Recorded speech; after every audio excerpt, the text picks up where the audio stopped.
theme ৫ কিবলা পরিবর্তন আয়াত ১৪২ থেকে ১৫০ বিস্তারিত ব্যাখ্যা ও শিক্ষণীয় দিক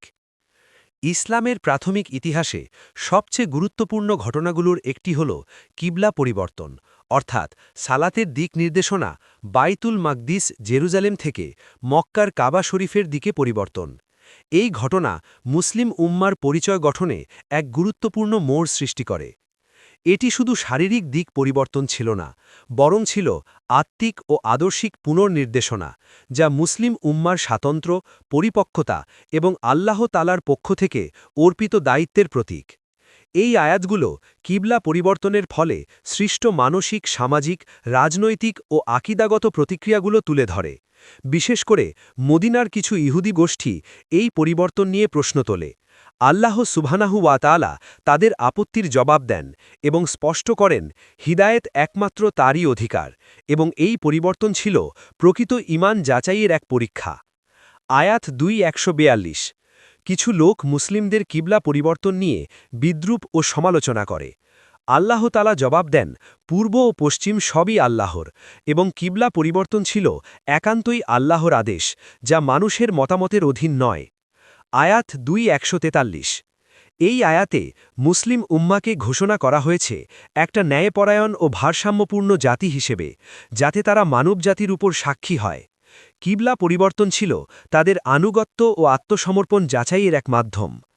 আয়াত ২:১৪৪ থেকে ১৪৫ রসুলুল্লাহ সাল্লাল্লাহু আলাইহি ওয়াসাল্লামকে সান্ত্বনা দেওয়া হয় তিনি আকাশের দিকে দৃষ্টি ফেরাতেন এই আদেশের প্রত্যাশায় অতঃপর আল্লাহ তাআলা তাকে নির্দেশ দেন মক্কার মসজিদুল হারামের দিকে মুখ করে সালাত আদায় করতে এই নির্দেশ স্থায়ী ও চূড়ান্ত আয়াত ২:১৪৬ থেকে ১৪৭ যাদের কাছে পূর্ববর্তী কিতাব দেওয়া হয়েছিল অর্থাৎ ইহুদি ও খ্রিস্টানরা তারা এই সত্য চিনতে পারলেও তা গোপন করে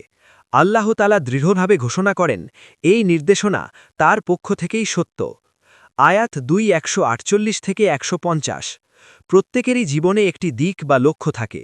কিন্তু প্রকৃত সফলতা হল সৎকর্মে প্রতিযোগিতা করা কাবার দিকে মুখ ফেরানোর আদেশ বারবার পুনরুক্তি করা হয়েছে যাতে এটি মুসলিমদের স্থায়ী ও চূড়ান্ত কিবলা হিসেবে প্রতিষ্ঠিত হয়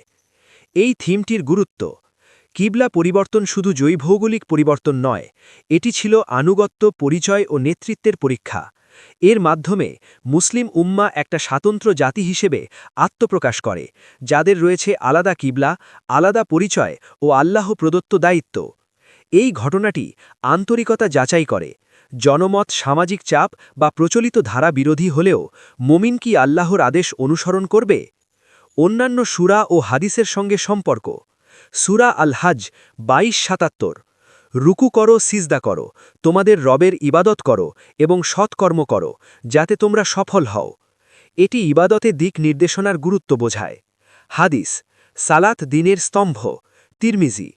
এটি ইবাদতে দিক নির্দেশনার গুরুত্ব বোঝায় সিরাতের ঘটনা